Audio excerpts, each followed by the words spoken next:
que hoy en día estamos en riesgo todos, escuelas privadas y escuelas públicas, ¿sí? De que entran, tocan a las escuelas y hemos tenido robos, hemos tenido, Sí. secuestros, Sí. Ajá, no, ¿sabes qué pasa? Y yo no lo veo malo, deja de eso, hay muchas personas que bajan las planificaciones de internet. Bienvenidos, bienvenidas a este capítulo de Crianza Despertuosa. Este es su podcast hecho y creado, dirigido por su servidor, Javier Álvarez Manilla, para llegar a cada hogar, a cada familia, a cada persona que se involucre, que tenga que ver o que tenga contacto, interacción con niños de primera infancia. Y el día de hoy es un día muy especial porque tienen que saber ustedes que hay personas que en el ámbito educativo, en torno a un infante, están detrás del telón. Literalmente, cuando hablamos de educación, la mayoría de personas, y hacen bien en pensarlo, involucran a un maestro y a un alumno. Y hay día del maestro y hay día del alumno, pero no hay día del director. Y mucho menos hay día de la autoridad educativa, tan fácilmente o propiamente dicho. Son aquellos personajes que hacen la diferencia, que hacen desde que la ley se cumpla constitucionalmente, el artículo 3 en México. Los que nos vean en otro lugar del mundo, pues seguramente tendrán un artículo constitucional dedicado a la educación. Y entonces, los que juegan ese papel de árbitros o de procuradores de justicia educativa están en el anonimato. Pues hoy es el día, chicos, que saldrá del anonimato una de las piezas principales de nuestra estructura educativa a nivel gubernamental, a nivel oficial. Ya nos explicará ella de qué se trata. Es para mí un honor y un privilegio, y tengo que decirles que me costó mucho trabajo conseguir esta entrevista. Verónica Álvarez Manilla García, ¿cómo estás? Hola, Javi, buenas tardes. Muy contenta, muy agradecida por esta invitación. Verdaderamente, pues gracias por esa presentación, porque efectivamente muchas veces estamos en el anonimato, pero en el anonimato básicamente vamos para los padres de familia, justamente, ¿verdad? Porque para los maestros, los que conocemos la estructura, pues bien lo dijiste, ¿no? Ahí estamos, tras el telón, pero con mucho amor y mucho gusto. Muchas gracias. Y bueno, hablando específicamente de esta presentación que hice, ¿coincides en algo? ¿O difieres en algo? ¿Cuál es tu papel, Vero, en eso? No difiero. Mi papel dentro de la estructura educativa es justamente ser supervisora general de un sector educativo que abarca pues una intensidad muy grande en cuanto a alumnado, maestros, comunidad, etcétera. Sin embargo, quiero decir que, por ejemplo, esta figura sigue vigente en el Estado de México y en algunas otras entidades. En la Ciudad de México, como tal, ya no hay esta estructura o esta figura que es supervisor general del sector educativo. Hoy en día, la figura dentro de la Ciudad de México es el supervisor escolar.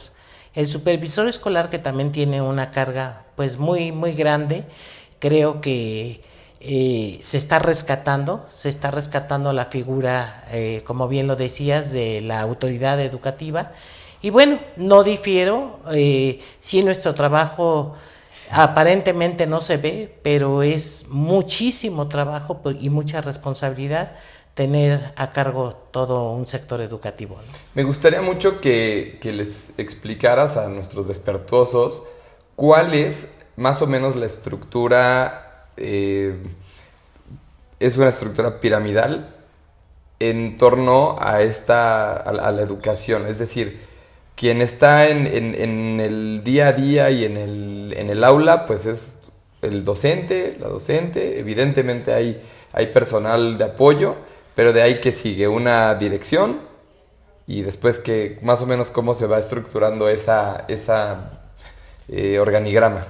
Bien, déjenme les cuento que efectivamente, como lo dice Javier, es toda una estructura. Vamos a hablar de la base. ¿Quién es la base de este sistema educativo? los maestros frente a grupo, los docentes frente a grupo.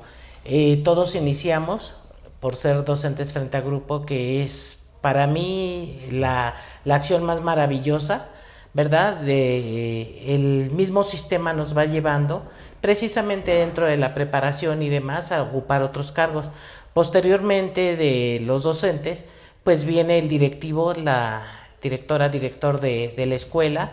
Quiero hacer una pausa y decirles que voy a hablar de manera general tanto de la escuela pública como de la escuela privada. Sí, para mí es una línea muy delgada que nos divide, pero finalmente convergemos en el mismo interés, que es la niñez. Bien, posteriormente al director viene el supervisor escolar, ¿verdad? Que tienen todas las zonas, se constituyen por regiones. De ahí, lo que les decía hace un momentito, viene, al menos en el Estado de México, viene el supervisor general del sector educativo, y de ahí el subdirector de educación. En la Ciudad de México, después del supervisor escolar, viene el director de educación. Son diferentes direcciones que corresponden a toda la Ciudad de México. Asimismo, son diferentes regiones también en el Estado de México que corresponde a la jefatura de sector. Y bueno, ya de ahí pues estamos hablando de que ya es una estructura que viene de la SEP, de CEYEM, Estado de México CEYEM, Ciudad de México también la Secretaría de Educación Pública, y pues se ha descentralizado algunas cuestiones, entre ellas el CEYEM, que es Servicios Educativos Integrados al Estado de México. Y como bien dices, esta estructura, pues lo más importante es que seamos maestros, que conozcamos la docencia y que conozcamos a nuestros niños para poder dar y brindar buenos resultados. Eso me encanta. Y tienes, creo que todos lo deberíamos de tener muy claro. No creo que sea la generalidad de las personas que están con hijos inscritos a escuelas, tanto públicas como privadas, pero están en el mismo normatividad, están en las mismas reglas estructurales de leyes. ¿O me equivoco? No te equivocas. Definitivamente en todo proceso, en toda institución hay normas y básicamente hay una pequeña diferencia entre las normas, que tú lo sabes, que dependiendo también del estado, del municipio, en fin, ¿no? Tú iniciaste esta plática haciendo el comentario de la Constitución. Y efectivamente, sí, ¿no? Es uno de los documentos. Primero que nada, me gustaría, para los que nos están escuchando y están viendo, ¿qué es la normatividad? Pues la normatividad es eso, un conjunto de leyes, de normas, de acuerdos, de circulares, todo lo que rige el estar dentro de la educación. Y bien, entonces tenemos que aplicarlas. Las normas toda la vida han existido. Desgraciadamente no siempre las aplicamos, y no siempre las aplicamos como debe de ser. Dentro de la educación, tú decías el artículo 3. Ok, el artículo 3, fundamental que conozcamos la normatividad, porque ahí lo que hemos conocido de toda la vida, que la educación es laica, gratuita y obligatoria. Y estamos hablando del nivel básico, que es preescolar, primaria y secundaria. Sin embargo, hoy, de un tiempo para acá, se agregó dentro del artículo 3 también la universalidad y la inclusión, que es importantísimo.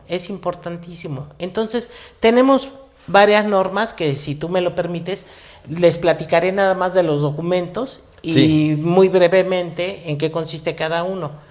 No me lo preguntaste, pero lo quiero de una vez lo quiero platicar, que es muy común llegar a las escuelas, ver a nuestras autoridades, ver a nuestros docentes, ver a los padres de familia, a toda la comunidad educativa, y desconocemos las normas. O sea, nos llegan, pero la desconocemos totalmente, y eso ha hecho que surjan muchas problemáticas para todos y con todos.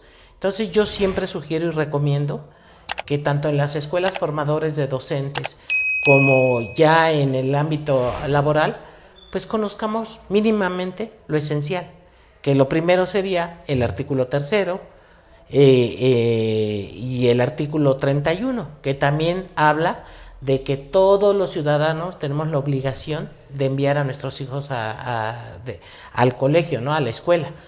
Tenemos también la Ley General de Educación, que también nos rige esa de manera general en cuanto a planes, programas, consejos técnicos, la obligatoriedad también de la educación. Tenemos también el Código de Ética y de Conducta de los Servidores Públicos, porque eso es fundamental, que todo aquel que estemos en un cargo dentro de educación, pues conozcamos este código, porque infringimos y eso nos ocasiona problemas, ¿no?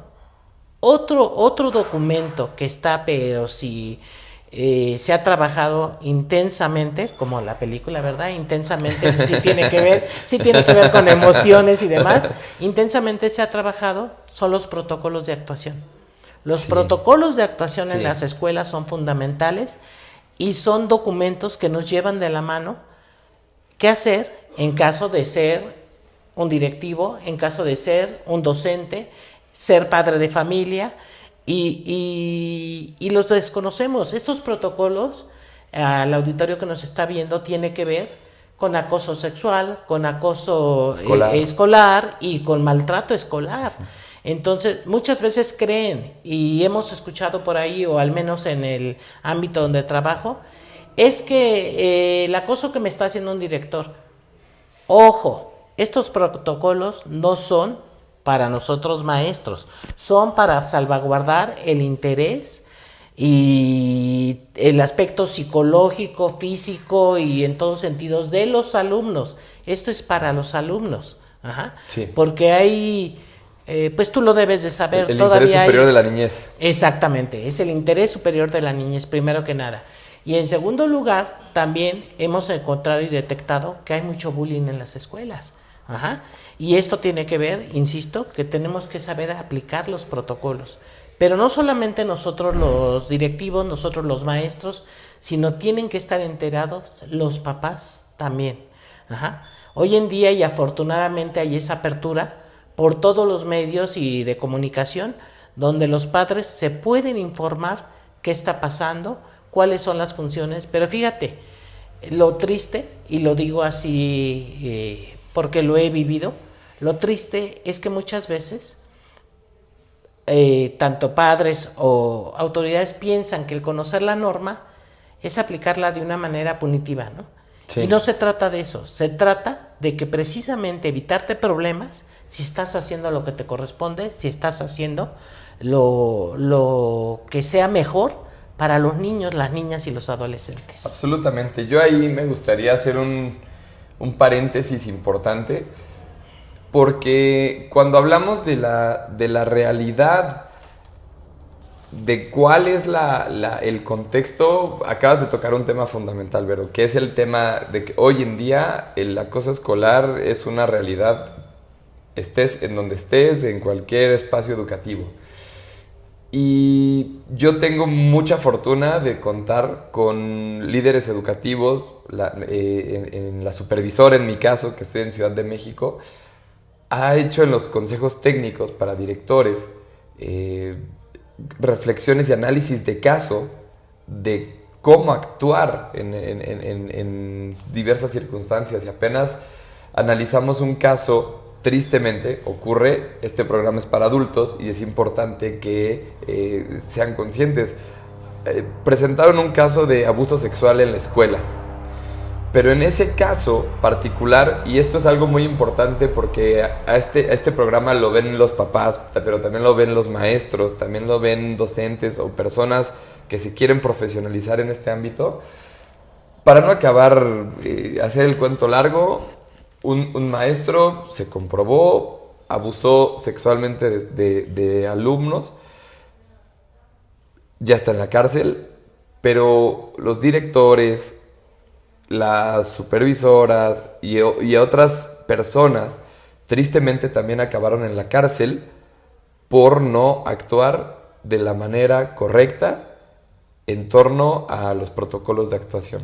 Entonces, pues ahí está el precedente, y lo primero y por el cual ya los que nos están sintonizando pues tienen que valorar y concientizar y tener en el radar la importancia de los protocolos. A mí me ha tocado estar en muchos espacios donde los protocolos o son inexistentes o no existen, o no se aplican, perdón, ¿no? Y el no conocer la norma no te exime de ella. Entonces es muy importante que cualquier director, o si eres director, platícale a tus docentes. Si eres docente, pregúntale a tus directores. Y si no saben, acércate a quien sabe, porque te puedes meter en un problema duro. ¿Tienes algo que platicarnos en eso, Vero? Sí, justamente, Javi, te quería comentar que yo creo que ya te me adelantaste, que decías, y que bueno, me da gusto porque conoces de lo que estamos hablando, ¿no? Y me da muchísimo gusto porque como directivo, pues qué importante es esto. Yo te quería decir que habías escuchado la frase que dice que el desconocimiento de la norma no nos exime de la responsabilidad. Sí. Y es muy triste lo que me cuentas de este caso, que sí los hemos visto, no solamente aquí, en todo el país, ¿verdad? Bueno, yo voy a hablar de México, lo hemos visto en todo el país, pero aquí el problema es, vuelvo a lo mismo, que los documentos existen, pero tal parece que muchos los dejan guardados, ¿no? Guardados.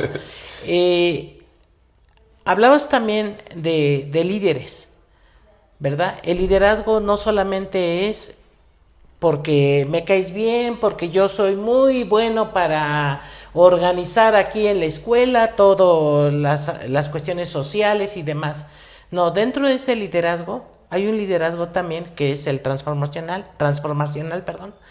Y tenemos que aplicarlo porque está basado en valores, y dentro de estos valores, y retomando porque van a la par con la norma, tenemos como autoridades la obligación, tenemos derechos y obligaciones, pero la obligación de que nuestros maestros conozcan todo eso, ¿verdad? Sí. Yo soy muy dada, a lo mejor por la edad que tengo también, estoy muy de acuerdo en las nuevas tecnologías, pero también digo, más vale una pálida tinta, ¿verdad? Que a que se olviden las cosas. Y les digo, a veces si es necesario, imprímanlos, léanlos, ténganlos como un libro de cabecera, porque el estar en esta situación no nos exime a nadie.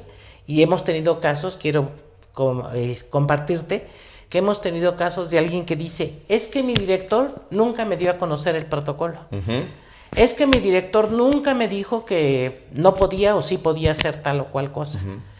Y les digo, en el momento que entramos a esta profesión, debemos de saber cuáles son nuestros derechos, cuáles son nuestras obligaciones, y conducirnos por eso, por el lado de la norma.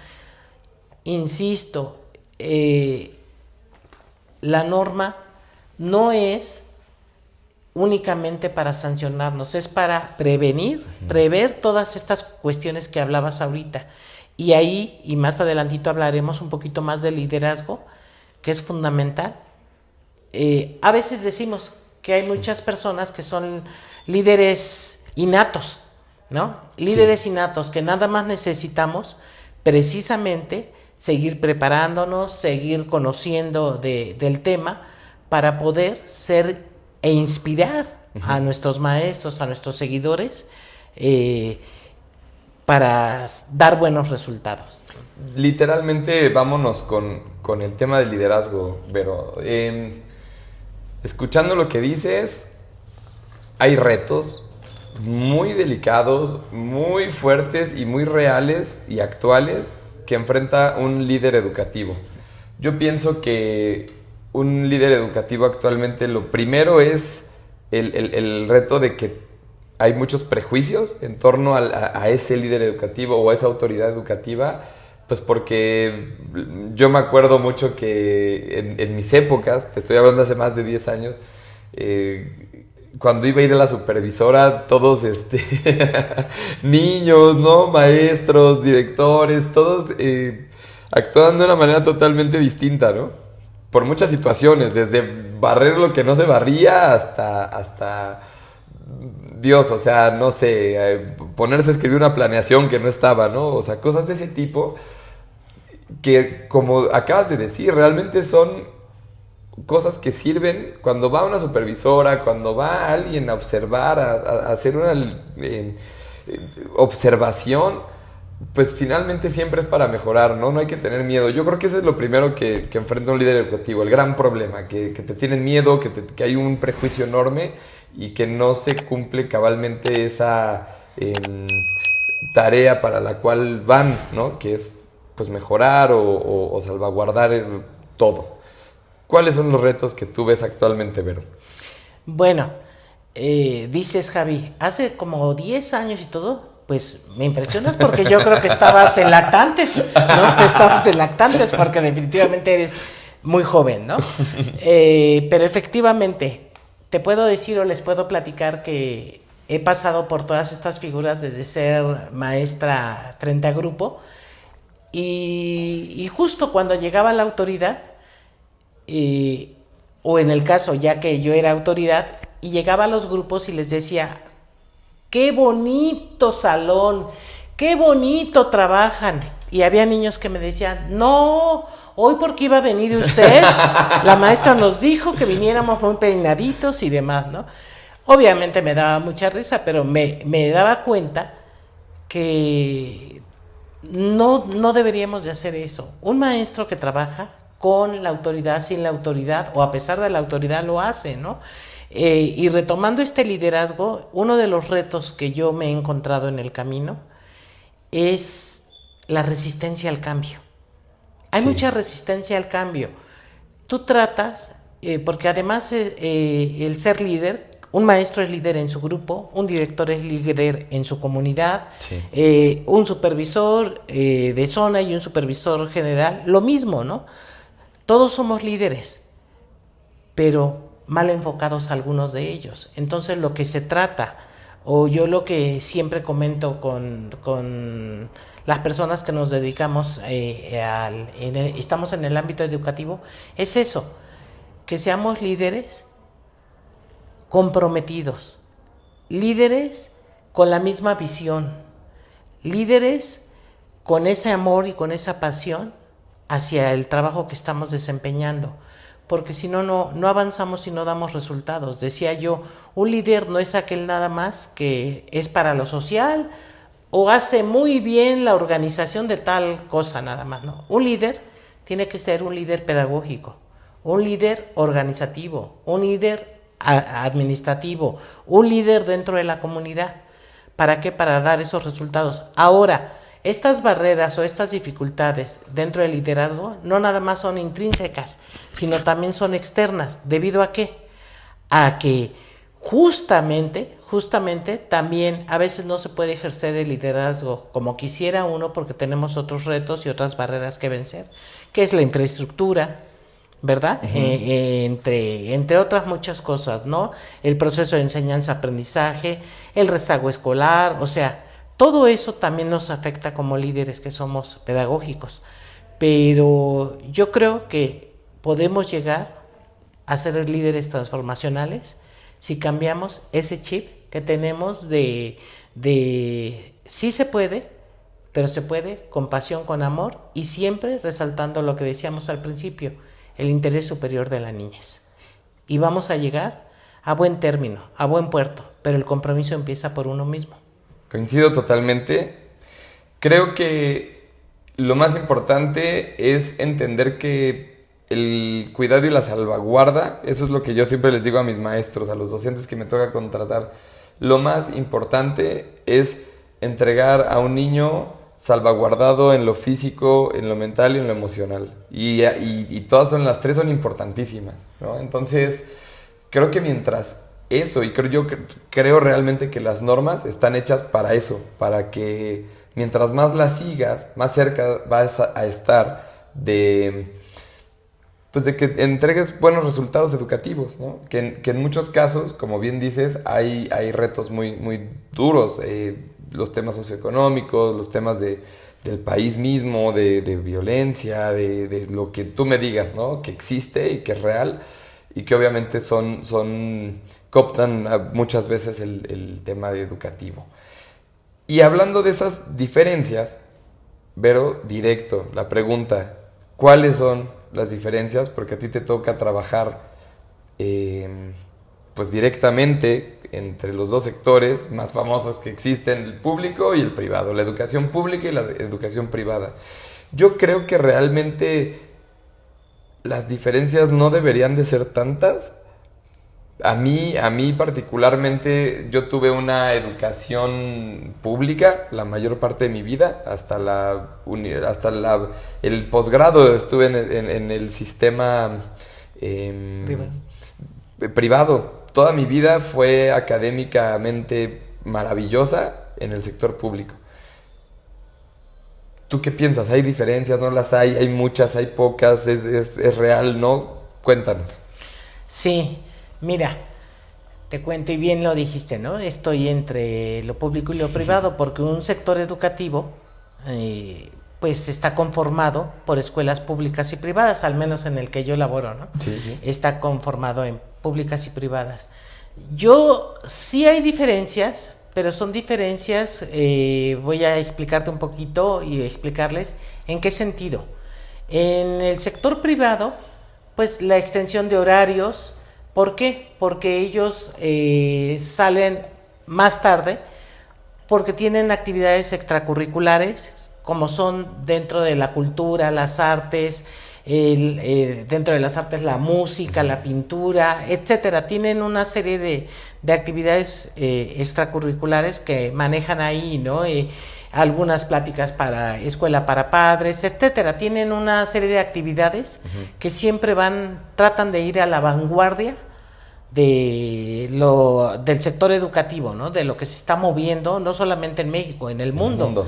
Y eso yo lo veo maravilloso. De manera personal, yo no hago diferencia entre el sector público y privado, porque si bien es cierto, si hablo de ser una autoridad, también es real que ambos sectores pues pertenecen a mí, ¿no? Están bajo mi cargo. Entonces, para mí es muy importante, hablo también de inclusión, incluirlos en todas las actividades, a veces hasta que no tengan que ver con ellos. A mí me dicen, esto solamente es para escuelas públicas, esto es para escuelas particulares, pero se ha hecho una sinergia muy bonita donde compartimos también esa información que les puede servir a las privadas particulares, o en su defecto, ellos también comparten con nosotros, ¿no? Insisto, la diferencia puede ser entre horarios, entre actividades que ellos tienen. Algo bien importante que yo rescato de las privadas es los idiomas. ¿Cuántos papás y hoy en día sí, o hablas inglés o estás fuera del o estás mercado fuera? Exacto, ¿no? Entonces, de hecho, ese es otro atractivo en las escuelas particulares, ¿no? Privadas, que hablan no solamente el inglés, que están metiendo muchísimos otros elementos en la currícula, que son los diferentes idiomas, incluso hasta lenguas y demás, ¿no? Y bueno, a mí me parece maravilloso, también tú lo decías, va de cada situación socioeconómica, de los padres de familia, de las familias en sí, porque no siempre son los padres de familia los que están al frente de los pequeños, ¿no? Pero va en cuestión también socioeconómica y demás. Una realidad, más que una diferencia, una realidad que quiero comentarte y comentarles es que ¿qué hay de igualdad en esto, no? La igualdad es que sí o sí los dos trabajamos la misma currícula oficial que marca y emana de la SEP, ¿verdad? Que hoy en día pues estamos desde el 2022 con este cambio de plan y programas de estudio. Eso lo tenemos. Otra es los consejos técnicos escolares. Fíjate que hace un momentito que hablabas de los consejos y de tu supervisora, no tengo el gusto de conocerla, felicítala porque qué bueno que los incluya y lo que estás platicando. Yo me he encontrado con el reto que en algunas escuelas privadas quieren ser autónomos en cuanto a los horarios o la organización de la escuela. Y hay normas como estas que te estoy diciendo ahorita, que son iguales para todos. Sí. Cubrir una currícula oficial, Sí. trabajar con los libros de texto. Sí. Yo sé que ustedes tienen, o las escuelas privadas, tienen otra bibliografía y no está peleada con la que tenemos oficialmente. Además, quiero que sepas que México es uno de los países que tiene los libros gratuitos. Ajá. Sí, casi ningún país en el mundo. No, y tienen los libros gratuitos. Tú te has de recordar que hubo una polémica muy, muy fuerte ahora con los libros de texto. Sí, sí. Nosotros tuvimos, pues, a bien explicar y además fuimos parte, varios compañeros, de participar en la elaboración y la revisión de los libros de texto. Entonces, es maravilloso esta herramienta de apoyo. No es seguir al pie del cañón como vienen los libros de texto, no, es rescatar para trabajar los proyectos que se tienen en toda esta currícula que hoy es por ámbitos. Y bueno, yo quiero decirte que esa es otra cuestión que es igual en ambos sistemas, ¿no? El uso de los libros de texto, los consejos técnicos y por supuesto la normatividad. La normatividad en la ley de servidores públicos, Sí. También nos comentan que la escuela privada, si no me equivoco, en el artículo 38 nos habla de la obligatoriedad también de las escuelas privadas que se rigen por la misma normatividad que nosotros, ¿no? Sí. Estamos hablando de un acuerdo 96 donde vienen todas las funciones específicas de cada uno de los cargos que están en educación. Y es igual para todos. Un protocolo es igual para todos, se aplica. El artículo 3 es igual para todos. Aquí la única diferencia es que dice que es laica, gratuita y obligatoria. Pero también en el artículo 31 nos dice que también la iniciativa privada pues también tiene que fungir y tienen esa obligación de mandar a sus hijos a la escuela, ¿no? Todo. Yo veo que son pocas, pero sí. Aquí lo importante es que se les den a conocer también a las privadas. Por eso te decía y rescataba lo que comentas de tu supervisora. Porque en muchos lugares me encuentro de que... Voy a poner un ejemplo muy burdo. Me decía una directora de un colegio particular, ¿no? Maestra, ¿podemos hacer nuestros consejos técnicos aquí en la escuela? Es que se nos dificulta mucho trasladarnos, llevar el proyector, llevar los materiales para trabajar los consejos, porque nosotros acá lo hacemos por sedes, ¿no? Sí, sí. Por y van sedes, cambiando. Y vamos cambiando, efectivamente. Por un tema de justicia. Ajá, ¿no? exactamente. Sin embargo, esta directora se resiste, era lo que yo hablaba, ¿no? Resistencia al cambio y demás, y le decía yo, no es posible.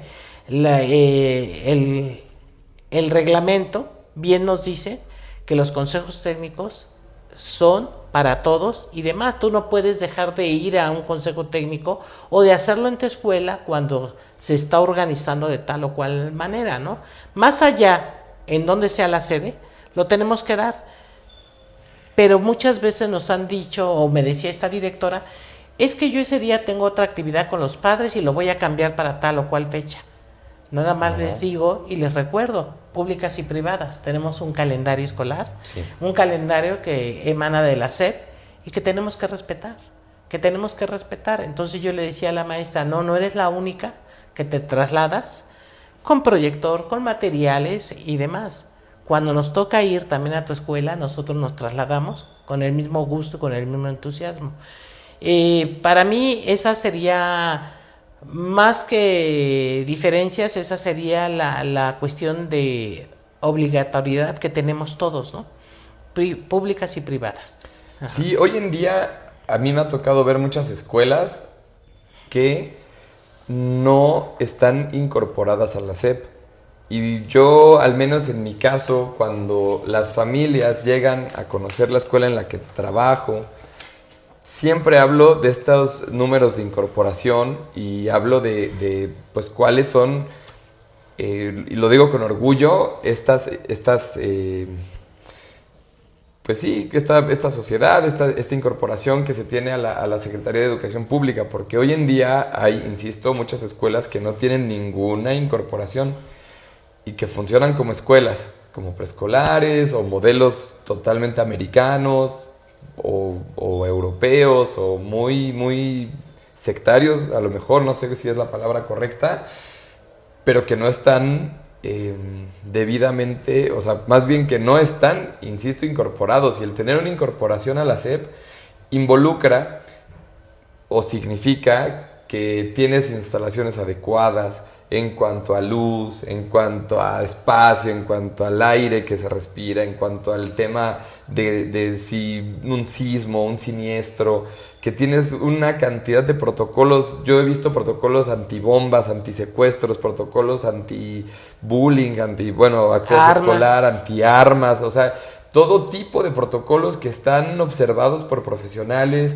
y guiados y las problemáticas que llega a haber están encausadas.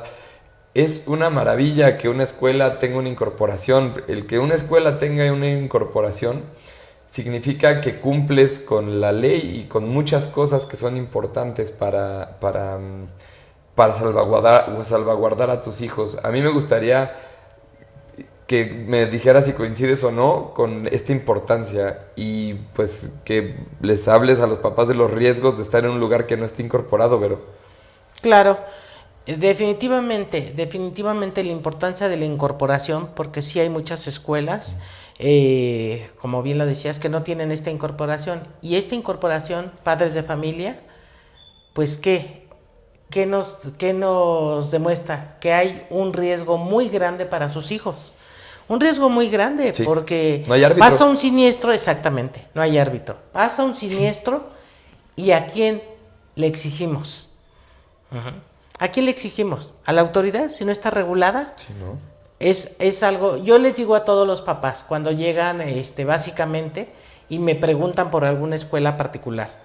Obviamente, ¿quiénes somos? Los primeros en saber que está regulada una escuela somos las autoridades. Somos las autoridades, en el sentido de que si yo llegué a incorporarme como supervisora general de un sector educativo y tengo X número de escuelas dentro del sector, pues hago una visita. Las visitas estructurales y las visitas normativas se hacen desde el inicio del ciclo escolar, sí, y se le da seguimiento constantemente. ¿Por qué? Porque hasta el hecho de cambiar un maestro, de cambiar un salón, de actualizar tal o cual situación dentro de eso, debe de estar todo regulado. Sí, aquí entre ellas, ¿a quién contratas? Pero más allá de eso, vamos a hablar del espacio, sí, de la infraestructura. Sí. Si no estás incorporado, era lo que decía, ¿no? En un sismo, en un incendio, en eso, obviamente esta gente se va a la cárcel, pero no es lo que importa. Yo les digo siempre, y ahorita quiero pues invitarlos a que si tienen a sus hijos en una escuela privada también, ¿por qué no decirle una escuela privada? Porque obviamente las escuelas que son públicas pues están reguladas y están totalmente por la SEP, oficializadas. En ese sí, sentido, sí, ¿no? Sí. Pero las escuelas privadas, yo digo, busquen el REBOE siempre, ¿no? Que es el registro para ver si está incorporada o no. Y ahí hoy tan fácil por todas las redes, por las plataformas, podemos meternos y ver si está pues reglamentada toda la situación, sí, ¿no? Y decías ahorita, también a quién contratamos. Hay muchas ocasiones que por hacer un bien nos metemos en una problemática. A lo mejor tú llegas a pedirme el trabajo, estoy hablando de escuela privada, llegas a pedirme trabajo y me dices, estoy en proceso de titulación. Ok, pero yo no te puedo dar, el proceso de titulación o el tener un grado no es tener la licencia para trabajar dentro de un grupo. Así es. La licencia viene siendo la cédula profesional, así ¿no? Es. Que es la que te da la oportunidad de estar trabajando con los pequeños y demás, ¿no? Son temas bien delicados que a veces decimos, bueno, pero ya terminó. Sí, ya terminó, pero aún no tiene esa licencia. Y cualquier situación que se presente en la escuela, pues va a haber un problema. Claro. Entonces, sí, debemos de regular y pues suena muy bien, pero muchas veces caemos o creemos que el ser pues una gente empática, una gente humana, pues puedes permitir ese tipo de cosas. Aquí estamos hablando de la integridad total y absoluta de los pequeños. Entonces, ¿quiénes deben de estar frente a los niños? Personal profesional, capacitado. 100% capacitado. Yo tengo una de las principales, como yo me acuerdo cuando yo era docente así frente a grupo, siempre decíamos, ¿qué hacen esos directores flojos? ¿No? Eso. Así es. Y acabas de, o sea, por ejemplo, y les platico, si tú, existe algo que se llama plantilla docente. Entonces, tú presentas a los miembros de tu equipo educativo que van a estar en los diferentes espacios y cada grado, ¿cuál es el nombre correcto, Vero? Por ejemplo, preescolar, cada nivel, inicial, cada nivel, fase. Cada fase 1, fase 2, en la nueva escuela mexicana, antes se le conocía así como el nivel educativo, ¿no? Tiene diferentes regulaciones, porque no es lo mismo tener una incorporación de preescolar que una incorporación de inicial. No es lo mismo tener 3, 4 y 5 años de edad a tener 0, 1 o 2 años. Y yo hoy en día veo mucho eso, veo mucho el que ofrecen servicios de lactantes instituciones que no tienen permisos de educación inicial, que tienen permisos para preescolar. Son plantillas distintas. En una te obligan incluso a tener personal médico en toda la jornada escolar, en el otro no. Entonces cada nivel o cada fase tiene distintas maneras de integrar a tu plantilla. Y, por ejemplo, les platico, es todo un proceso. Como director tienes que juntar los papeles del maestro que quieres presentar, tienes que llevarlo ante la autoridad educativa en diversos... Todo el expediente. Para tener un expediente y que lo revisen y que cotejen, ¿no? Que sean incluso papeles reales, que sea todo el registro de profesiones, etcétera. Es todo un trámite, es todo una serie de cosas que se tienen que hacer desde lo escrito hasta desplazarse a los distintos lugares donde se encuentra la autoridad. Eso hace un director entre 1000 cosas más. Exactamente. Y mira, Javi, a veces pienso que rayo un poquito en querer que todas las cosas estén bajo el control y demás, pero no es exageración. ¿Sabes qué es? Protección hacia nuestros niños. Sí. Tú acabas de decir algo muy cierto, ¿no? Que tenemos que tener los expedientes de todo el personal, pero más allá del personal docente, yo cuando llega alguna persona ajena a la institución, también pedir identificaciones, y cuando llega alguien, así sea un trabajador manual, un trabajador porque ya vamos a arreglar las ventanas de la escuela, siempre tener documento a la mano. ¿Sabes por qué? Porque hoy en día estamos en riesgo todos, escuelas privadas y escuelas públicas, ¿sí? De que entran, tocan a las escuelas y hemos tenido robos, hemos tenido, secuestros, hemos tenido situaciones muy difíciles y entonces tenemos que regular toda la entrada, o sea, estamos sin dramatizar, pero estamos en un lugar donde hay mucha inseguridad. Sí. Entonces tenemos que tener esos protocolos que decías y repito, todo por nuestros niños. Tenemos que tener mucho cuidado quién entra a nuestras escuelas, cómo está regulado toda esa situación. Digo, no se trata de alarmar, ni mucho menos, pero sí concientizar y cuál es la función de cada integrante de la institución. Eso es fundamental para poder funcionar lo mejor que se pueda, ¿no? Y hoy día, Vero, ¿cuáles son los principales problemas que tú tienes en el sector? Hace ratito hablaste un poquito de acoso escolar, hace ratito hablaste quizás de temas, no sé si hasta de las prácticas docentes, ¿no? O sea, hoy en día, hace un ratillo platicábamos incluso de el tema del celular, ¿no? O sea, que son temas actuales, ¿no? En cuanto a los docentes, que a veces el celular que tienen los puede llevar a que tengan grandes clases, pero también los puede llevar a que tengan graves equivocaciones y pues que se vulnere sin querer queriendo la infancia o que haya conflictos muy graves. ¿Qué problemas son los que hay ahorita en el día a día, Vero? Bueno, una de las mayores problemáticas, porque no podemos, desde luego que tenemos el interés superior de la niñez, Sí. pero hay otra cosa bien importante que yo quiero rescatar y platicarlo con ustedes, que también es la cuestión emocional de los que estamos en educación. Creo que una de las problemáticas a nivel cuerpo Sistema. directivo, sistema, es el estrés laboral que hay, es el agotamiento. Sí. Y no me equivoco al decir que todavía tenemos muchas secuelas de la pandemia.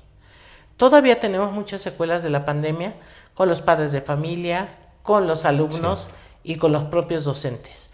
Hay gente que psicológicamente, emocionalmente no ha podido superar algunas pues pérdidas, y entre ellas también la cuestión del exceso de trabajo, ¿no? Exceso de trabajo que nosotros nombramos es la carga administrativa. Sí. Hay mucho por aprender, hay mucho por hacer, y eso pues obviamente también nos tiene muy agotados, ¿no? Se han practicado algunos tests para ver este agotamiento, y sí, ha sido muy alto el índice de maestros que están muy cansados, muy agotados. Decían muchos, ay, ya quiero el receso escolar, porque es eso, un receso, ¿no? Que si nos llaman ahí tenemos que estar. Pero esa es una de las problemáticas. Otro de los problemas que yo veo y me enfrento es que, así como hay muchos padres muy responsables también hay muchos padres, no quiero llamar o no quiero decir que son irresponsables. Es la misma situación que vivimos del trabajo, ¿verdad? Pues no todos somos maestros, obviamente, y pues los padres de familia que se van a trabajar y tienen que dejar o extender a veces los horarios en las escuelas, pero eso también hace que se vuelva un problema, porque hay muchos niños que desde ahorita están tocando huellas de abandono, ¿no? Y es más, yo misma lo viví con los hijos, ¿no? De tener que trabajar 2 horarios, y sí estaba al pendiente de ellos, pero no es lo mismo. Y así dicen por ahí, ¿verdad? Así nos tocó vivir y tenemos que superar estas situaciones, pero yo creo que siempre hay manera de comunicarnos y de avanzar en esto. Hoy las tareas que se dejan y demás, pues nos traen que no hay apoyo en las casas, ¿no? No hay apoyo en las casas, y normalmente ¿quién es? La abuelita, la tía, la niñera que se encarga de los niños, y eso nos provoca también problemas a nivel dirección, a nivel docente, porque sí necesitamos, obviamente, todo lo que está fuera de nuestro alcance, es decir, el apapacho, la cercanía, no importa, que sea tiempo de calidad, ¿no? Sí. No el exceso, sino la calidad que se le da, tanto dentro y fuera de la escuela, y estar todos de una manera horizontal para poder evitar o traspasar estas problemáticas que te digo, porque sí tenemos mucho rezago. Hoy en día hay muchos síndromes también que nos... Sí, ya hay hoy día a día trastornos del desarrollo infantil. Justamente, sí. Yo, por ejemplo, y me preguntabas, ¿no? Dentro del sector tengo 78 niños con autismo, ¿no? Otros tantos con TDA, y son situaciones que se han venido dando, y que aprovecho para decirlo, que nosotros como maestros, en el momento en que llegamos, no podemos decir, yo no soy especialista. Obviamente nosotros no vamos a dar terapia, ni mucho menos, claro, ¿no? Pero tenemos niños con diagnóstico y niños sin diagnóstico, dependiendo también del nivel y todo, pero a lo que voy es que como maestros, y lo dice, y lo decíamos hace ratito en el artículo 3, son escuelas inclusivas. Sí, y es un delito cerrarle la puerta a alguien que tiene un diagnóstico incluso. Así es. Entonces, ¿Qué pasa con nosotros, los que no somos especialistas en la materia? ¿Qué pasa? Tenemos que aprender la manera de contener al niño, no de darle tratamiento, de contener al niño, de incluirlo, pero no a través, como yo lo imagino, a través, como los expertos nos están diciendo, un tablero, tenerle al niño el propio espacio, anticipar que el niño lleve sus audífonos ante el ruido, en fin, hay una serie de cosas, porque yo tuve un caso en una de las escuelas y decían, es que yo no soy especialista en esto, no maestra, pero la escuela es inclusiva, incluyente también, ¿no? Entonces, no puedes negarte a atender a ese niño. Tenemos los maestros que actualizarnos y profesionalizarnos en los temas, ¿no? Son otras de las problemáticas que nos surgen, pero curiosamente con el propio docente, ¿no? Con el propio docente. Y ahí es donde tenemos que acercar también las herramientas necesarias como autoridad, gestionar, ¿verdad? Las pláticas, los talleres, las conferencias, etcétera, ¿no? Que bueno, ya te comentaré más adelantito también qué podemos hacer para mejorar estas problemáticas. Absolutamente. Yo tengo que decirte una cosa que quizás no sabes, pero en la escuela que a mí me toca liderar, y esto también se los platico a los despertosos que nos siguen escuchando, estamos haciendo historia en torno a la inclusión. Nuestro modelo es un modelo humanista, totalmente humanista, ese es uno de los valores básicos de esta institución, y la inclusión ya lo era, ¿no? Entonces nosotros hoy día tenemos 20% de los niños que tenemos en esta escuela son neurodiversos, con diagnósticos. O sea, trastorno de déficit de atención, a veces con hiperactividad, a veces sin hiperactividad, trastorno del espectro autista, trastorno oposicionista desafiante, apraxias, síndromes, ¿no? O sea, tenemos una amplia gama y pues esta escuela está funcionando, funciona. Hemos visto casos de niños que llegaron a este colegio corridos de 3 escuelas y no los aceptaron en otras 4, ¿no? Y más allá de hablar de las prácticas, sí la actualización hace una diferencia total, pero pues la actualización del docente.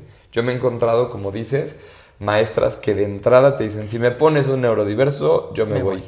Así tal cual. Igual. Y entonces son situaciones que pues son reales también, ¿no? Y en mi caso, yo estoy a favor de la inclusión absolutamente, y ahí lo demuestro, ¿no? En ese número que en la periferia de las escuelas, me atrevo a decir, no rebasa ni siquiera el 1%.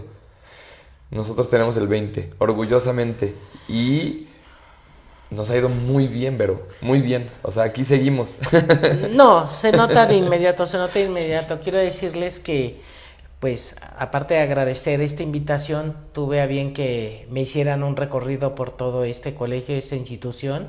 La verdad es maravillosa, se nota lo que estás diciendo, la inclusión, se nota no la preocupación, la ocupación que tienes como director en cuanto a cada detalle, cuidar cada detalle de la escuela. Estoy maravillada de estar aquí porque la verdad, que cada espacio tenga para qué es, cómo es un escenario cada salón, ¿no? Muchas gracias. Yo te felicito y sobre todo retomando lo del 20% que tienes con este tipo de chicos, qué maravilla para, obviamente, principalmente para los niños y para los padres, contar con una escuela 100% incluyente y que da resultados, ¿no? Yo te felicito. Muchas gracias. Hay liderazgo, hay pasión, conocimiento, hay amor, claro. Hay amor, hay conocimiento de la normatividad y bueno, qué maravilla. Sí, obviamente en la Secretaría de Educación Pública se habla de barreras de aprendizaje, ¿no? Hay escuelas que ni tienen esa carpeta. Nuestra carpeta es... ¿Y qué crees, Javi? Que muchas de las barreras las barreras son personales, ¿eh? Sí, total. Y eso es lo más triste, Sí. son personales, porque a veces pensamos, es que los niños, es que tienen tal o cual barrera, es que los papás, no, muchas veces ponemos las barreras nosotros Sí. muy, muy fuertes, y de eso se trata cuando hablábamos de liderazgo y de hacer el cambio, de atrevernos a hacer el cambio, y de veras, va a ser maravilloso para todos, ¿no? Escuela pública y escuela privada. Sí, totalmente. Y ya me gustaría entrar ya directamente al tema de la nueva escuela mexicana.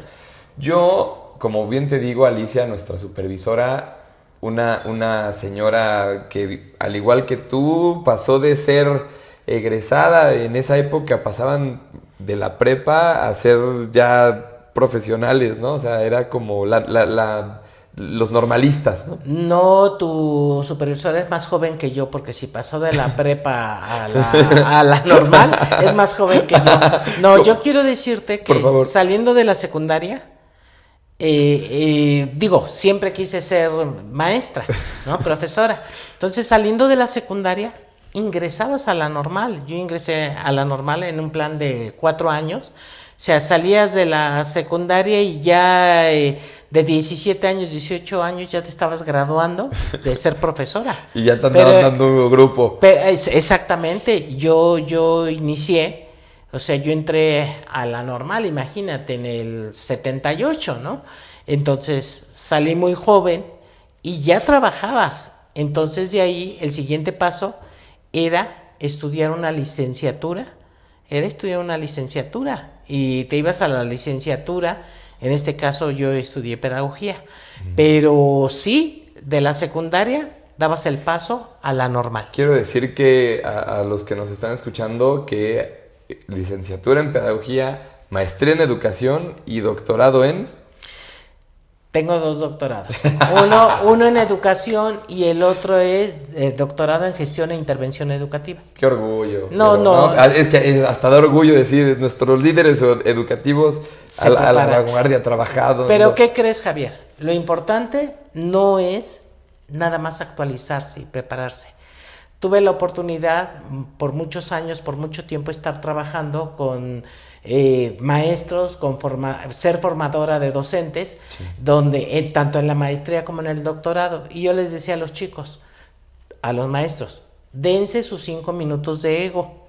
Pongan ahí sus títulos, todos sus reconocimientos colgados.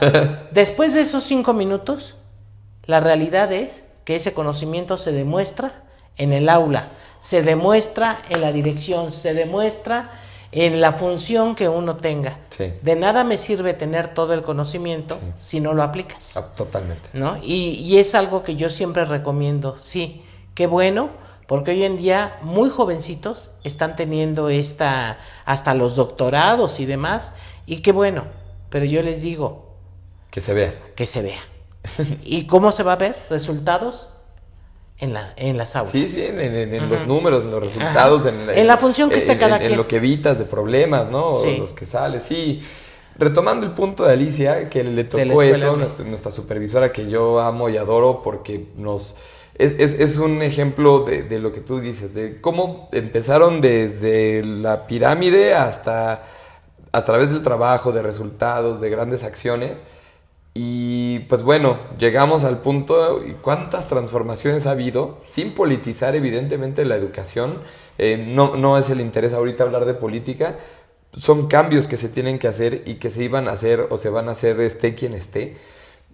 Hoy en día nuestro modelo se llama la nueva escuela mexicana, y ella para bien tuvo a decirnos, antes de que se les ocurra a ustedes, señores y señoras o maestros profesionales, antes de que hablen y critiquen y escupan y háganlo, o sea, lean, interpreten, piensen y después hablen. Entonces yo descubrí 2 cosas maravillosas dentro de la nueva escuela mexicana.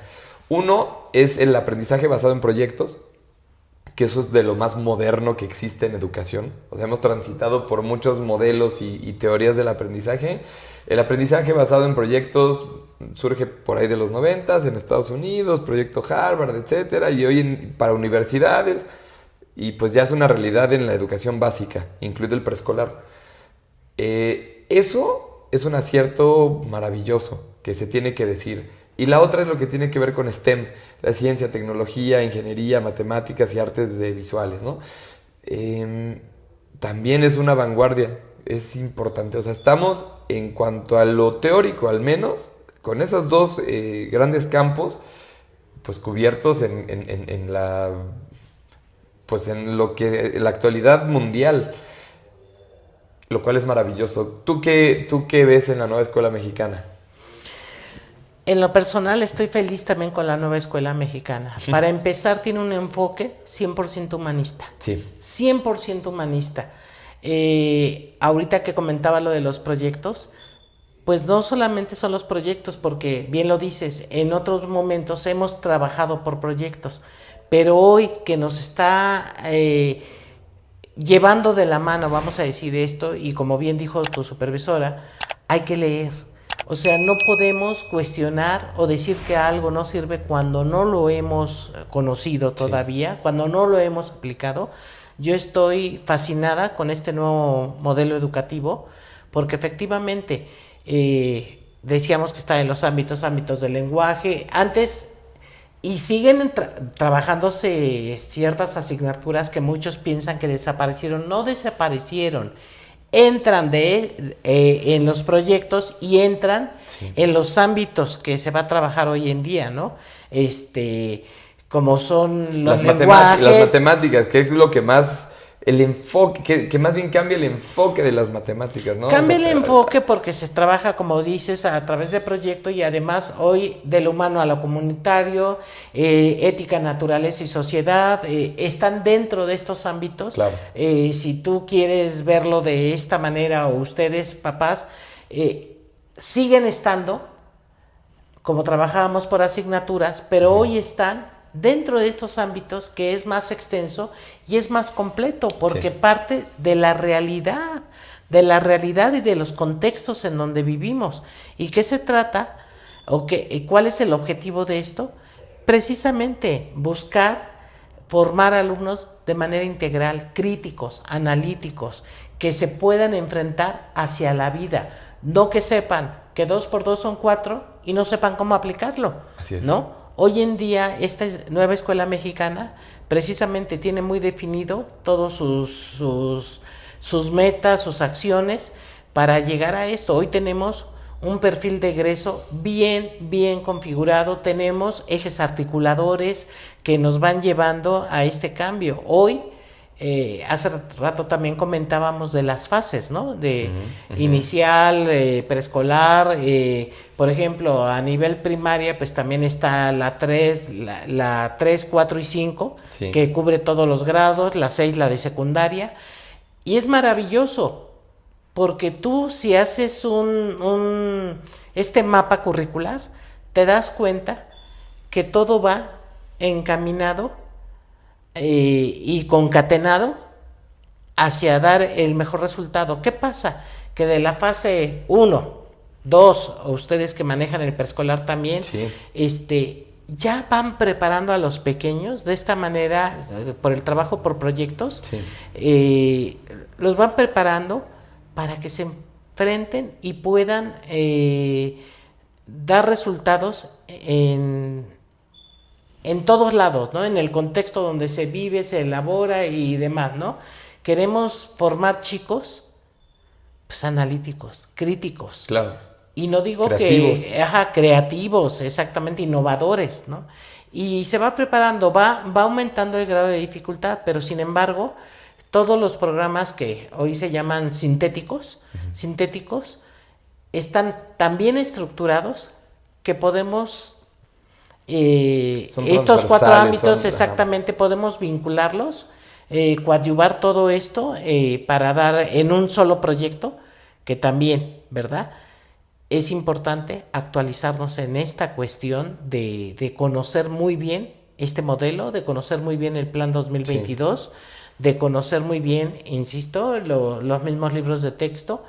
Y bueno, denos la oportunidad a los padres de familia de demostrar que este modelo es funcional, pero todos aquellos maestros, yo decía la resistencia al cambio, todos aquellos maestros y sobre todo algunos que son de mi edad o un poquito jóvenes, más jóvenes, un poquito más jóvenes, se resisten al cambio. Sí. Pero yo digo, no podemos resistirnos a algo que no conocemos, ¿no? Y siempre, Sí. constantemente, se está cambiando y como tú dices, sin polemizar nada, no quiero decir que hoy sea lo mejor, pero hoy es lo que tenemos y hoy es con lo que tenemos que trabajar. Entonces, conozcámoslo. Lo anterior, claro que nos sirve porque todo lo que hemos vivido, Sí. los que hemos transitado, de mucho tiempo atrás a la fecha, pues se va llenando esa cajita de experiencia y se va llenando esta cajita de que, bueno, a mí todavía en esto me puede funcionar la memorización, Sí. a mí todavía me puede funcionar esto, sin embargo, estoy abierta a adoptar este nuevo modelo a la escuela mexicana, que pues además es una cuestión 100% institucional y que es mandatada por el gobierno de México, ¿no? Sí, sí, y que finalmente, al menos en lo que a mí corresponde, insisto, más allá de empatizar o no con quien lidera nuestro país o la educación en México, realmente son contenidos de vanguardia. Hoy en día ya el paradigma de la educación ya cambió en absoluto, ya es otra cosa, ya no es el niño siéntate y memorízate las tablas y el ciclo de Krebs, dímelo de principio a fin, ya es distinto. Ya estamos en una era donde la información está al alcance de cualquiera y que al menos platicando, por ejemplo, con la CEO de 3M, nos decía, hoy en día los niños que están en preescolar van a trabajar en carrera, en sus profesiones que no existen aún. ¿Cierto? Así de y no lo dice ella nada más, lo dicen todas las tendencias mundiales. Todo esto que hablas también del tema de la pandemia, cómo digitalizó, avanzamos así 10 años en un año, ¿no? O sea, ya van a ser otro tipo de trabajos los que tenga la mayoría de las personas. Entonces, más vale también adoptar nuevas maneras de aprender, nuevas maneras de enseñar, para poder introducir a los alumnos a un mundo real, ¿no? Eso yo creo que es lo más importante, y hay quien no le importa, y a quien sí. Yo me acuerdo mucho una plática que tuve con el decano de la universidad donde yo estudié, y hablaba yo le hablaba sobre la tragedia que era la carrera que nos tocó estudiar, ¿no? En mi época, esta licenciatura de música te preparan para ser un intérprete de la música clásica, por ejemplo, ¿no? Pero pues que realmente hoy en día no es que no haya músicos, es que se necesitan otros aprendizajes para ser competitivo y poder sobrevivir, ¿no? Desde conectar unos cablecitos, que eso no te lo enseñaban, hasta gestionar una carrera, saber cosas de marketing, saber cosas globales, no técnicas específicas, ¿no? Entonces, eso es lo que al menos en este modelo pues busca. Si lo logra o no, ya nos enteraremos en 10 años. Pero a mí me parece loable y valiente, porque lo más fácil siempre es quedarse como todo está y no hacer nada. Porque así no vas a incomodar a nadie. Pero yo creo que, como bien dice Vero, hay que darle la oportunidad al modelo. Ahora, Vero, por favor dime, ¿qué instituciones, sí o sí, una persona que se acerca a la educación, que quiere ser un profesional de la educación, como docente, como director, como lo que sea, qué instituciones que tiene que conocer? O sea, Guamasi, por ejemplo. Dinos algunas. Sí, de hecho, todo aquel que se acerque a querer ser docente, tú hablas de Guamasi, que es aquí en la Ciudad de México. En el Estado de México tenemos diversas instituciones, entre ellas todavía existen, aunque no lo creas, todavía existen las normales, existen la Universidad Pedagógica Nacional, hablo de escuelas públicas y también podemos hablar de privadas, todas aquellas que tengan referencia, porque a veces se cree, ¿no? yo estudié, soy socióloga y quiero entrar a educación. No, no es lo mismo ser socióloga que estar por ejemplo, en la normal superior en sociología. O sea, es diferente una cosa de otra, ¿no? Estudié trabajo social y quiero ser eso. No. Podemos acercarnos a todas las instituciones que tengan carácter y que estén incluidas en el catálogo para poder acceder a, en este caso, a la evaluación que hoy se está trabajando por UCICAM, también por UCICAM, para poder adquirir o acercarnos a conseguir o a estar dentro de este ámbito, ¿no? Por ejemplo, puede ser las licenciaturas en pedagogía, puede ser la licenciatura en educación, repito, en normales, escuelas, universidades que tengan la licenciatura en pedagogía, UPNs, que también son formadores de docentes, y de hecho, pues básicamente en ese ámbito nada más, porque pueden estudiar otra profesión. ¿Y qué va a pasar ahí? Por ejemplo, si yo estudio otra profesión, pero me doy cuenta que mi intención o mi gusto por la docencia es acercarme, ¿qué tengo que hacer? Pues hacer una maestría en educación, un doctorado en educación, para poder acceder sobre todo a este tipo de cargos, ¿no? Dentro de la función que tenemos. Sí. Eso es para acceder. Sin embargo, una vez estando dentro del sistema, ¿qué podemos hacer para seguir profesionalizándonos? Bueno, hay muchas dependencias y también muchas plataformas hoy en día que nos permite actualizarnos. Plataformas por parte de la SEP, plataformas por parte pues ahora sí que ¿cómo decirlo? De organismos hasta privados y demás. Voy a decir un comercial, pero tenemos escuelas que son de la FOR y ellos también les dan cursos, les dan talleres y demás, ¿no? Repito, está el UCICAM, que también da los cursos, y todas aquellas también lugares o escuelas que nos propongan talleres, diplomados, hasta la parte por la SEP, por el sindicato. O sea, hay muchas formas de buscar el acercamiento, ¿no? Y actualizarse. O sea, sí hay muchos lugares para estar. Pero lo principal, tener vocación. Y vocación de servicio, porque si alguien quiere acceder y ser maestro y no tiene esta vocación, pues a la primera de cambios. Tenemos muchos docentes hoy en día muy jovencitos y dicen, es que a mí no me dijeron eso en la escuela donde estuve. Por eso yo he pugnado mucho porque los que se están formando como docentes pues tengan acceso precisamente a lo que hemos hablado en todo este tiempo, de la normatividad, de cuestiones que se van a enfrentar, no nada más prepararse para poder estar frente a un grupo, sino conlleva más allá de eso, ¿no? Por ejemplo, las planeaciones. Las planeaciones. Hablando de planeación didáctica. Y hoy en día, que aparte de la planificación, tienen que hacer un plan analítico, que este plan analítico es lo que está fuera de los programas sintéticos. Claro. Este plan analítico tiene que ver con el contexto y la realidad que vive cada escuela. Entonces, eso es bien importante. ¿Y qué crees? Que en muchas escuelas de formadores de docentes aún no lo están trabajando de esta manera. Están trabajando, sí, por asignaturas, sí, por otro tipo de materias, que si bien es cierto, los van a formar, pero a la hora de llegar y enfrentarnos a una realidad distinta, donde estamos trabajando por proyectos, donde estamos trabajando con plan analítico, donde estamos trabajando con programa sintético, donde estamos trabajando con office articuladores y una serie de cosas, dices, ay, ¿qué es esto? A mí no me dijeron que así iba a ser, no saben absolutamente nada de eso. Y, entonces, o que las planeaciones se hacen en la casa. Ajá. No, ¿sabes qué pasa? Y yo no lo veo malo. Deja de eso. Hay muchas personas que bajan las planificaciones de internet. Híjole.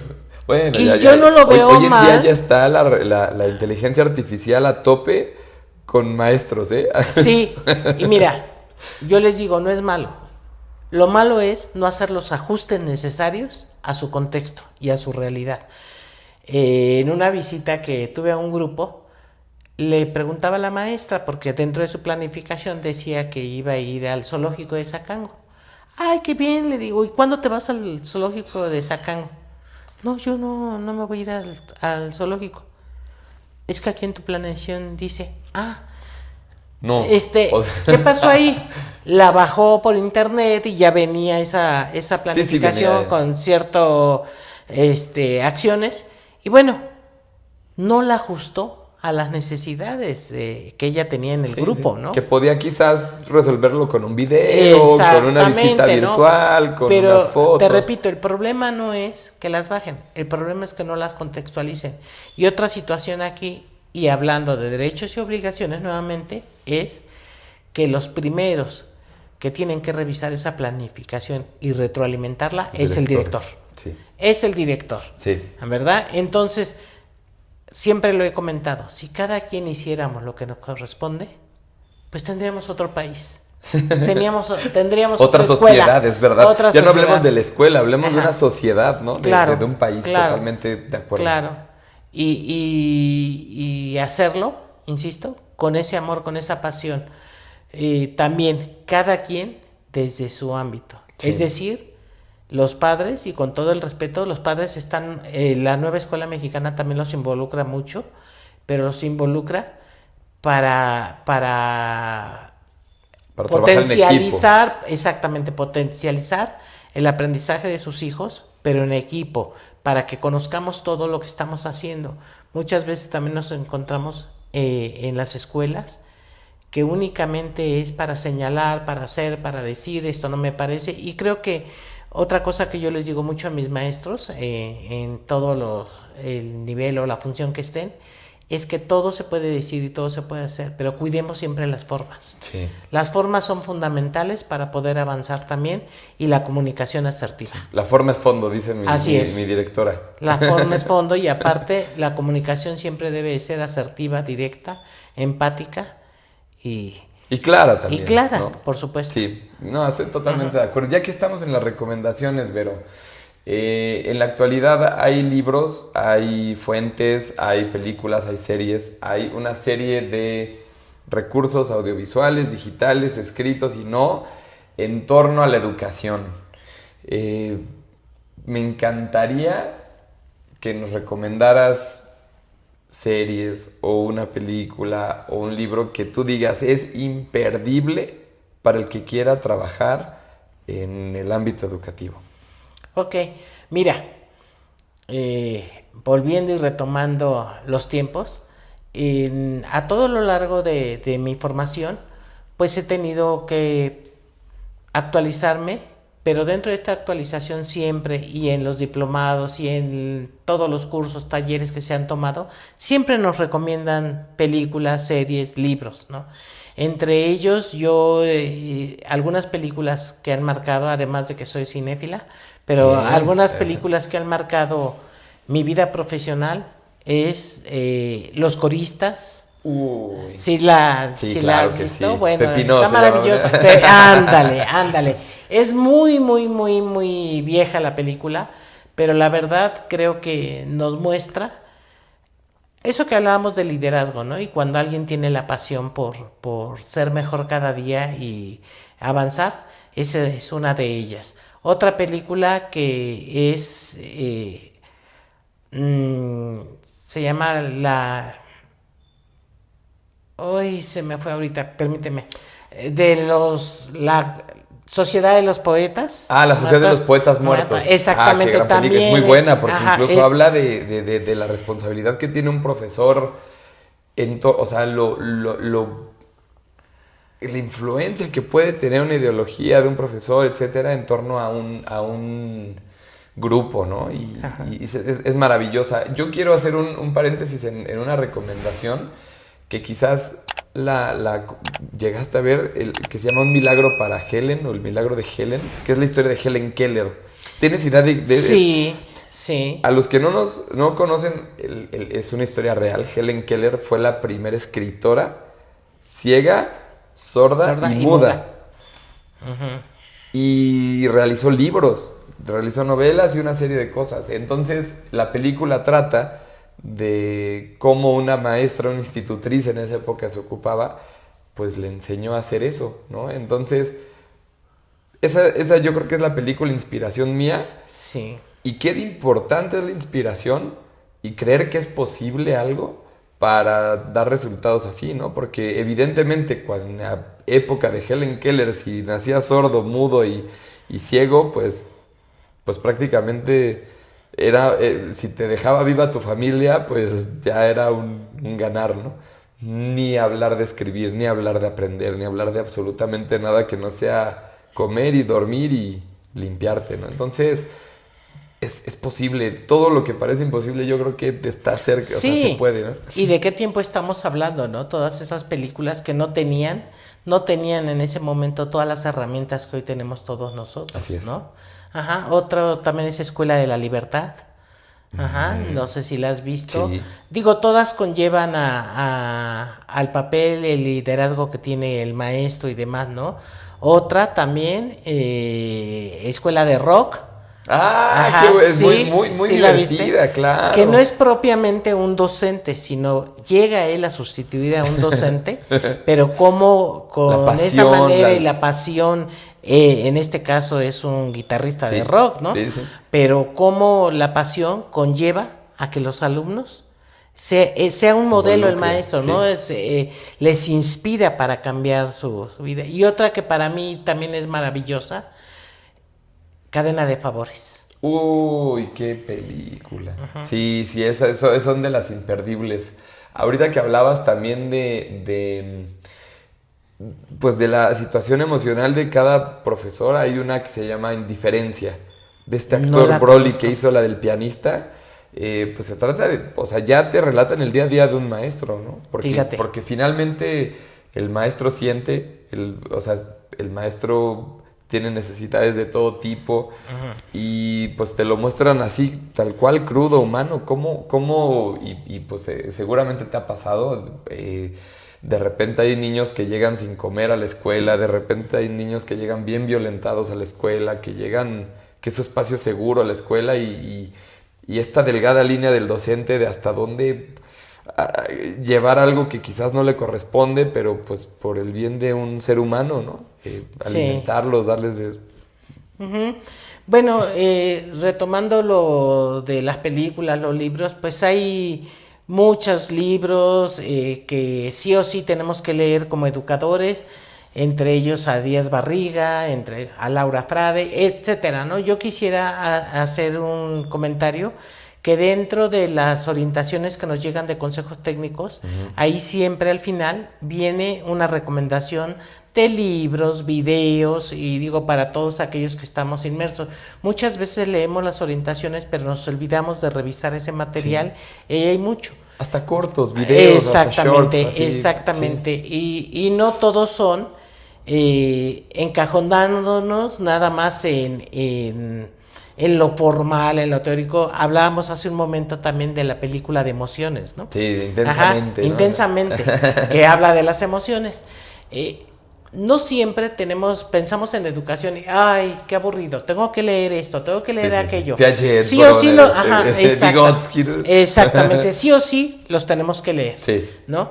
Y también es apasionante, pero yo creo que para encontrar ese gusto, también podemos recurrir a lo que veníamos platicando de ese tipo de películas, de libros. Yo quiero recomendar un libro que cuando lo leí, justamente fue una recomendación de una de las maestras de mis hijos y que estaban a nivel primario, fíjate, ese libro.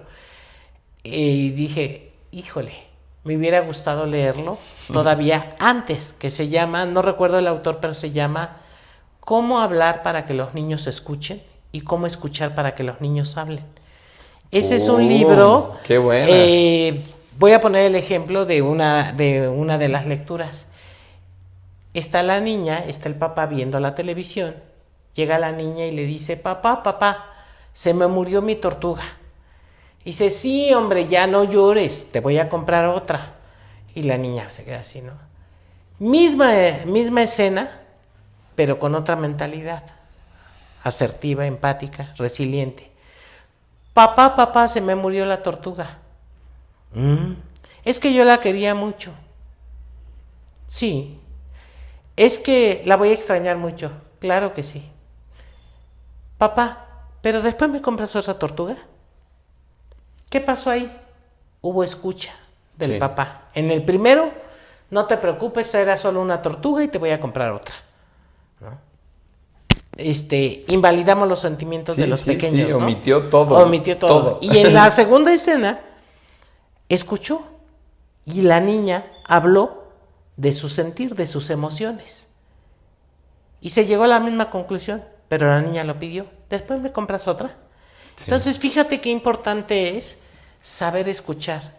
Y no solamente con los niños, con los adultos. Sí. Ajá, también en familia, en la escuela, en el trabajo, en toda la sociedad. Es algo que creo que, híjole. Es importante trabajarlo. Muy importante trabajarlo porque de inmediato estamos hablando y ya queremos decir lo que estamos pensando sin saber escuchar. Entonces ese es uno de los libros que yo recomiendo entre muchos, ¿no? Hay otro libro que se titula, en este caso, Lo que aprendí mientras te portabas mal. Lo que aprendí mientras te portabas mal. ¿Por qué? Porque muchas veces vemos a algún pequeñito que es inquieto, que mal entre comillas, ¿verdad? Porque no podría decirlo así, pero lo que aprendí mientras te portabas mal. Y este libro nos habla de cómo rescatar y cómo podemos abordar esa situación del pequeño. Sí, de conductas, ¿no? Yo hablando de eso, me acuerdo mucho de un niño que tuve hace pues ya como 8 años, yo creo, que estaba yo dando clases y se comportaba totalmente distinto a los demás. Y así fue que conocí el autismo. Claro, ¿no? O sea, dije, ok, y bueno, hago una analogía de esto que comentas porque muchas veces ver una conducta distinta o inadecuada o hasta peligrosa, etcétera, lo que la mayoría de personas harían sería cortarla, huir, expulsar, ¿no? Y te puede enseñar 1000 cosas, ¿no? Así es. Hay otro que, por último, Por favor. Porque ya, si no, es neuroeducación. Neuroeducación. Ajá, déjame, no recuerdo el autor, por acá lo tengo, Francisco Mora, sí. Pero dice una nueva profesión. Es un español, ¿no? Ajá, Mora, sí. Entonces, esa es otra sugerencia porque también no entendemos cómo funciona más allá de una plática y demás. Entonces, por eso dice una nueva educación que todos los docentes deberíamos de saber cómo trabajar esta. Yo trabajo muy de la mano y apenas tuvimos a la encargada de la CEO de una editorial, que es un programa que es todo un sistema que se llama Techman. Uh-huh. Ellos se dedican, parten de un modelo de la Madre Montserrat en España, uh-huh, y hablan de la importancia de que los niños aprendan a leer y a escribir, o que aprendan matemáticas o procesos matemáticos, ajedrez. Tienen programas para proyectos también. Tienen una serie de las cosas que son muy importantes para ellos desde su metodología, y su autor clave y base y el libro Neuroeducación. Sí. Y sí, no todo se resuelve con ganas, ¿no? O con buenas intenciones. Es conocer a profundidad estas funciones asociadas al cerebro y cómo entender funciones ejecutivas, entender conceptos, incluso toda esa serie de... Fíjate que algo muy importante, y lo quiero platicar para también todo tu auditorio, es que, insisto, no podemos meternos en campos que no sabemos manejar. Sí. Porque también, y desgraciadamente, llevamos materias, llevamos práctica con referente a lo que es la atención a ciertas conductas, ciertos niños, pero nosotros no somos los idóneos para poder abrir emociones, hablando de emociones, y no saber cerrarlas. Nosotros como pedagogos, como educadores, tenemos que contener y buscar a las personas idóneas para que puedan trabajar esto, porque hoy en día ¿Cuántos maestros no has escuchado tú que dicen, ese niño tiene autismo, Sí, no, este no, niño tiene que TDA? diagnostican al... Claro, claro.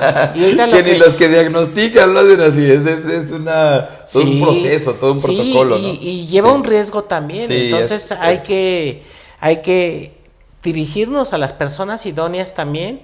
Nosotros podemos hacer un diagnóstico pedagógico, claro. pero ya ustedes o los que manejan todo este tipo de problemáticas y demás, ya hacen su diagnóstico psicológico y juntos podemos trabajarlo, sí, pero ya bajo la recomendación de los especialistas, porque yo me he encontrado mucho en las escuelas y eso ha provocado muchas problemáticas y volvemos a la norma.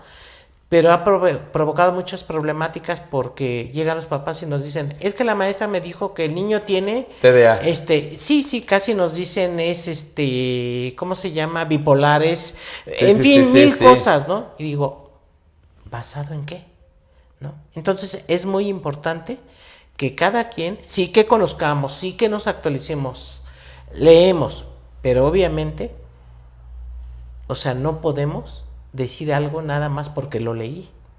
Tengo que buscar a la gente idónea y demás, porque... Yo me acuerdo mucho de esta historia. De una vez me hablaron de un alumno, me cuentan, oye, Javi, ¿qué hago? Mi hijo fracturó a alguien de la nariz porque le dio un cabezazo, ¿no? Y hablando con las maestras para saber qué ocurrió con el niño, etcétera, pues te dicen, pues, es que es bipolar.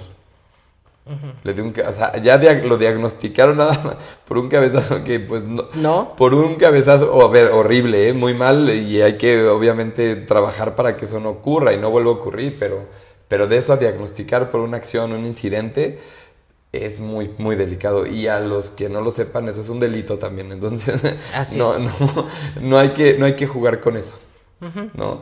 Pero, por favor, como última pregunta, y agradeciéndote en todo momento, pues la verdad es que nos abriste el panorama completo, desde la actualidad de la normativa y las leyes y la vida real y la práctica y toda tu experiencia.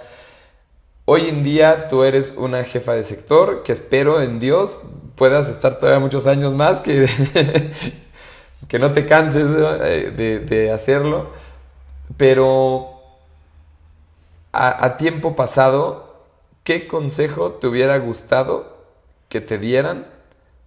Y que, así como comentaste el libro de, ay, me hubiera gustado leerlo antes, ¿qué consejo te hubiera gustado que te dieran en tu carrera, en tu vida profesional? Bueno, primero que nada, gracias por esas porras que echas de que ojalá siga mucho tiempo más. Creo que todo también son ciclos. Son ciclos. Lo que sí te puedo decir, y con mucho orgullo y mucha alegría, es que desde el primer día que me paré en un salón de clases hasta hoy estamos a... 2 de que sí, no, 3 de agosto, hasta el 3 de agosto, sí. Bueno, hasta el 2 porque ayer fui a trabajar. Quiero decirles que todos los días me levanto con alegría y con ánimo de llegar a mi trabajo. Pero también, y eso es algo que agradezco a la vida, al universo, pero también otra cuestión que es cierta, aunque todos los días me levante y vaya con ese ánimo y ese entusiasmo a trabajar, creo que todo tiene ciclos y ya son 43 años de servicio, ¿no? Entonces, ininterrumpidamente, ¿eh? Entonces yo creo que también ya es justo retirarse, y así debe de ser, porque también es muy triste ver a muchos compañeros con una edad muy avanzada y que no se quieren ir. Yo entiendo que tengan ese amor y demás, pero ya hay momento en que ya no es posible, por respeto a los niños, por respeto a los jóvenes, por respeto a la sociedad. Creo que tenemos que saber retirarnos a tiempo. Y retomando lo que me dices, ¿qué consejo? Quiero decirte que en la vida personal y profesional tuve mucha gente que impactó en lo que soy hoy en día, ¿no? Empezando por mis padres.